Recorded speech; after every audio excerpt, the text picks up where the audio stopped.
Do you remember what WrestleMania season used to feel like? There was a specific moment in the year, usually somewhere around the Royal Rumble, where you could feel it starting. The matches getting bigger, the promos getting sharper, that low hum of something building that told you the most important month in wrestling was arriving. You'd start thinking about who was going to walk out of the stadium as champion. You'd be refreshing ticket sites, watching the card come together, talking to people about it at work or at school or wherever you found other wrestling fans. I don't feel that this year. And I've been watching long enough to ask why. Listen, because the easy answer is booking. It's always booking. And yes, the current card has real problems. I will get into those later. But here's what stops me from accepting that as the whole story. The booking has been worse. Much worse. Think back to the late 2010s. Between 2017 and 2020, WWE was putting out some of the most frustrating television of the modern era. Braun Strowman was handed a briefcase full of nothing. Baron Corbin was in nearly every major storyline simultaneously. The same handful of part-timers were positioned above everyone the audience actually cared about. Roman Reigns was being pushed through fan resistance that was loud enough to hear from the parking lot. It was genuinely difficult to be a WWE fan during that stretch. And those WrestleManias still sold out. The hype was real. The tickets moved. So if booking alone isn't the answer, then something else has changed. This video is about finding what that is. The decisions operating underneath the surface, the ones most fans have never heard about. Because when you go looking, the picture that forms is more specific than the creative is weak. It's a picture about who WWE is making this event for, and whether that person is still you. Okay, so, to understand what's different, you need a starting point for comparison. WrestleMania 30 in New Orleans, April 2014. The night Daniel Bryan walked into the main event through a gauntlet and won the WWE Championship. 75,000 people at the Mercedes-Benz Superdome, and the moment he stood in that ring with the belt, the building made a sound that was almost disorienting through a television set. That crowd had been chanting for Bryan for months through storylines that were actively working against him. They showed up in force, stayed loud all night, and when the payoff finally came, they completed it in a way that the production and the performance alone couldn't have. That is what WrestleMania crowds have historically given the event. They are louder than any other crowd of the year. They travel far, they plan for months, and that investment comes through in how they respond to everything, from an entrance to a near fall. Performers talk about working WrestleMania crowds as a different experience, because the crowds genuinely are different. The spectacle functions at the scale WWE is building toward because the people in the building are meeting it halfway. And this held even through difficult years for the product. Even when the television was frustrating and the main events weren't what the audience wanted, WrestleMania sold. The belief in the event itself was durable enough to carry through weaker creative periods. That durability was built over decades through a set of recurring decisions. A new city every year, ticket prices that assumed the core fan could get there with some planning, stories built for the person who drove 4 hours and bought the cheap seat. Held consistently, those decisions gave WrestleMania a weight that outlasted bad booking. The event meant something independent of any given year's card. In the TKO era, those decisions have been quietly replaced with different ones. Start with a policy that most fans have never heard of, one that is already doing real damage to the city hosting the event. Most fans outside of Las Vegas have no idea this exists. Within a 50-mile radius of Allegiant Stadium, no bar, restaurant, casino, or club is permitted to show WrestleMania on the night of the event. A venue willing to pay the standard commercial broadcast fee cannot do so. The restriction is absolute, regardless of a venue's willingness to comply with normal licensing terms. TKO Group put this in place specifically because stadium tickets are not moving fast enough, and the calculation is that eliminating the watch party option will push some of those fans toward buying seats. Las Vegas is receiving up to $6 million from the city's tourism authority to host WrestleMania 42, on top of the $5 million site fee and $4.2 million in tax credits that Nevada provided for WrestleMania 41. The public justification for that money is that hosting WrestleMania generates economic activity across the city's hotels, restaurants, and entertainment venues throughout the week. The 50-mile blackout cuts directly against the premise of that arrangement. It shuts down the wider participation that made the city's investment make sense. Venue owners in Las Vegas have been vocal about their frustration, and with good reason. One of the genuine benefits of hosting WrestleMania for a city is that fans who cannot afford stadium seats still come to town. They fill the nearby bars, they move money through local businesses for an entire week, they attend independent shows running in smaller venues across the weekend. The Blackout policy tells those fans that their participation is unwanted, that the only acceptable version of engagement is a stadium ticket they may have no realistic way to afford. Sean Ross Sapp of Fightful Select reported that this decision had not gone over well with local establishments, specifically because the city paid to drive exactly the kind of broad economic activity the Blackout is preventing. WWE ran the same experiment earlier this year at Elimination Chamber in Chicago, blocking watch parties to sell the remaining 2,100 tickets for that arena show. The result was the same: frustration, bad press, and no visible evidence that people who couldn't afford arena prices suddenly found a way to afford them. The Blackout is a domestic problem. There is a separate issue affecting international attendance that most wrestling coverage has missed entirely. Here's the thing. This summer, North America hosts the FIFA World Cup across Canada, Mexico, and the United States. The demand for this tournament has been unlike anything in the history of modern sport. FIFA received 150 million ticket requests in the first 15 days of its registration window, from fans in over 200 countries. The tournament was oversubscribed by more than 30 times its total capacity. Some final tickets on the secondary market are already listed above $140,000. Think about who fills a WrestleMania stadium in a typical year. A large portion of the international attendance comes from Europe and South America, from countries where football runs through generations of families. It is tied to regional identity in ways that have no direct equivalent in American sports culture. For fans from those countries, a World Cup on this continent, within traveling distance in the same calendar year, is genuinely rare. They have been directing their travel savings toward it for months. WrestleMania is an annual event. A World Cup in North America is not.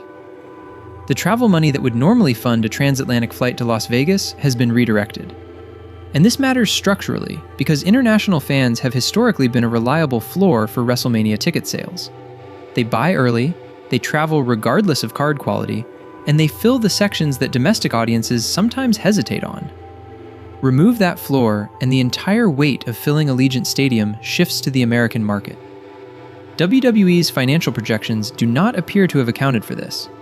At the time of writing, just over 37,000 tickets have been sold for each of the two nights, roughly 10,000 fewer per night than at the same point last year for the same venue. Allegiant Stadium is configured for around 45,000 seats per night, meaning WWE is sitting well below capacity with the event weeks away. The total shortfall across both nights is over 17,000 tickets, and the international picture only explains part of that gap. Some of the lost momentum was created much earlier, before a single ticket went on sale. If this is the kind of wrestling coverage you've been looking for, subscribe to the channel and leave a like. It takes 2 seconds and it genuinely helps this work reach more people. WrestleMania 42 was originally going to be in New Orleans. WWE made it official with a press release and an in-ring announcement with Dwayne Johnson. WrestleMania is coming back to New Orleans! The Caesars Superdome, April 11th and 12th, 2026. Fans who had wanted a New Orleans WrestleMania started making plans. Hotels were researched, time off was requested. Then in May 2025, the event moved. WrestleMania 41 in Las Vegas had made $66 million in ticket revenue, the highest gate in professional wrestling history. Las Vegas came back with a bigger package for 2026, up to $6 million from the Tourism Authority additional tax credits and rent-free use of the Las Vegas Convention Center. WWE moved the event back to Allegiant Stadium for a second consecutive year, a week later than the original dates. New Orleans received Money in the Bank and a future WrestleMania commitment. Wrestling media noted immediately that New Orleans had apparently functioned as a negotiating position. A publicly announced venue that generated a higher competing offer from Las Vegas, and one of the only times in WrestleMania history that a confirmed location was reversed after a public reveal. The closest precedent anyone could find was WrestleMania 7 in 1991, when the venue changed within Los Angeles itself. The consequence for the event's momentum was direct. WrestleMania announcements normally generate a specific kind of early energy from the host city and surrounding region. First-time attendees, local media coverage, fans within driving distance who finally have a reason to make the trip. Las Vegas, for the second year in the same building, cannot produce any of that. The city that was supposed to get it cannot contribute its energy either. The first notable piece of news about WrestleMania 42 was that it had moved. Then came the pricing. In 2023, the average WrestleMania ticket cost $169. By 2024, that figure had risen to $341. A year later, in 2025, it reached $635. For 2026, the average sits above $740, with premium packages available up to $92,000. That is a more than four-fold increase in 3 years. To put it in terms of individual seats, the cheapest option in the highest row of Allegiant Stadium currently costs between $264 and $276 per night, and that is before flights, which Las Vegas prices spike significantly during major event weekends, before hotels, and before the cost of anything surrounding the show itself. For a family of 4 attending both nights from most American cities, the realistic total cost has moved well past what most households can plan around. And the people who historically created WrestleMania's atmosphere are not the people who can spend freely without thinking about it. They are the ones who saved for months, who watched every week of television building toward this, who know what each entrance means and how long a particular silence is supposed to hold. Their reaction is what separates a good match from something people are still watching on YouTube a decade later. Randy Orton was caught on camera at WrestleMania 41 saying he thought the ticket prices were embarrassingly high. This is our first Mania. I'm like, you know what, go big or go home. And WrestleMania 41 still sold 113,412 tickets and broke every gate record in professional wrestling. The prices this year are higher. TNA's Matt Hardy put it plainly on his podcast. Economically, especially since the pandemic, it's kind of been a roller coaster ride for everyone. It's hard to justify spending that much money on tickets for entertainment. That isn't something that you have to have in your every single day life to survive and live and be okay. It's a tough sell, but I mean, they're confident. I guess they can do it for another year straight. An anonymous source near the top of WWE told the Wrestling Observer the same thing, more directly. The audience is there. Are they inclined to pay $10 gazillion for tickets? Recent premium events in Las Vegas have reflected this demographic shift. The seats are filled, and the temperature in the building is different from what it used to be. The audience skews toward people experiencing this as a night out, rather than a destination they counted toward for a year. That difference shows up on television in ways that are hard to point to precisely, but genuinely easy to feel. WWE's response to the sales gap included a 25% discount promotion and a bundle with NASCAR, combining WrestleMania tickets with the Pennzoil 400 for under $300. When the discount launched, ticket movement did not meaningfully accelerate. Both nights remained well below last year's pace after the promotion closed. The promotion taught the audience something specific about how much the premium positioning was worth. Once that lesson is absorbed, it applies to every sales cycle that follows. Pricing is what's visible on the surface. Underneath it, the card itself has a separate problem, one that started with a torn rotator cuff in October. Seth Rollins tore his rotator cuff at Crown Jewel in October, finished the match on a shoulder that was already destroyed, and had surgery the following week. The original WrestleMania plan had been built around 4 performers: Reigns, Punk, Rhodes, and Rollins. Rollins defending the World Heavyweight Championship against Reigns on Night 2. Rhodes defending the WWE Championship against Punk on Night 1.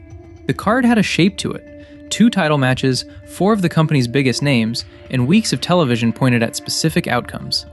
When Rollins went down, the creative team rebuilt around CM Punk as champion, with Braun Breaker as his challenger. The idea being to use WrestleMania to establish Breaker as the next major full-time star. Then, on the February 2nd episode of Raw, Breaker suffered a hernia flipping the commentary table and went into immediate surgery.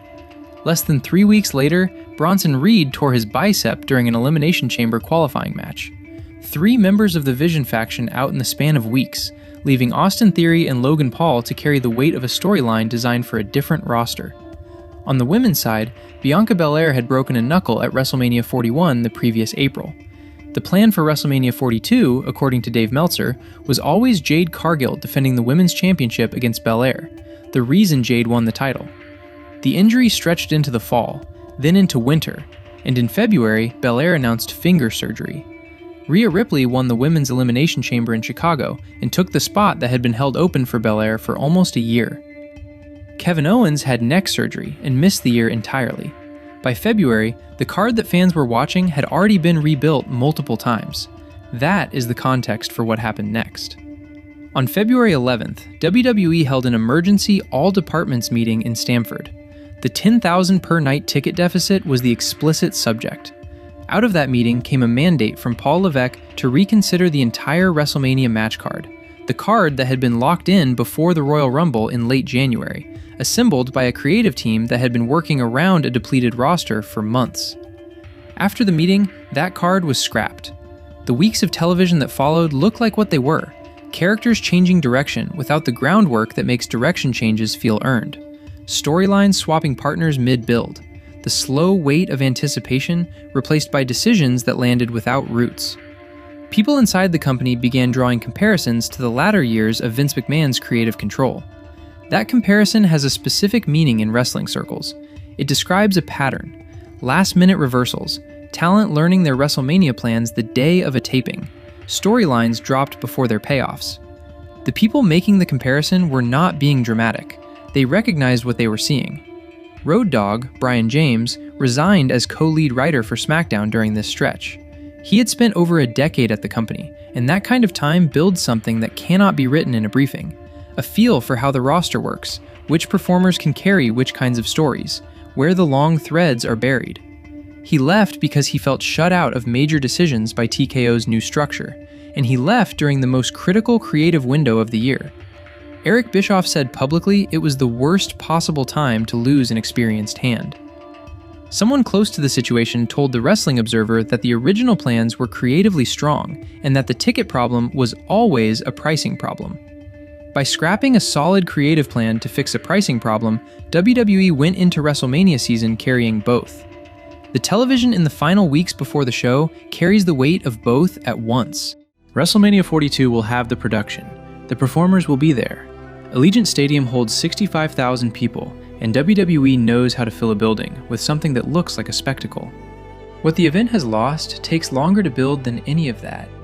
WrestleMania's power has always depended on a kind of shared agreement, the annually renewed belief that this specific weekend sits in a different category than other weekends. That belief was built over decades. A new city every year, ticket prices that assumed the core fan could get there with enough planning, stories built for the person who drove 4 hours to sit in the upper deck. Those decisions, held year after year, are why the event carried weight even through bad television. When they go, they don't announce themselves. They just quietly stop doing their work. The anonymous source near the top of WWE said the audience is there. They just aren't inclined to pay what's being asked. That gap between the audience that exists and the audience that is showing up is the real story of WrestleMania 42. The booking has been worse before, and the event still sold. The production will be extraordinary. The thing that has shifted is the distance between the event and the people it was built over decades to serve. The ticket numbers give that distance a specific figure, but the feeling of it, the absence of the Hume that used to start in January, that was already there before anyone ran the numbers. Thanks for watching.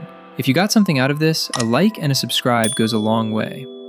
Cody Rhodes and Randy Orton are main eventing WrestleMania, but the history between them goes back further than most people realize. That video is on screen now.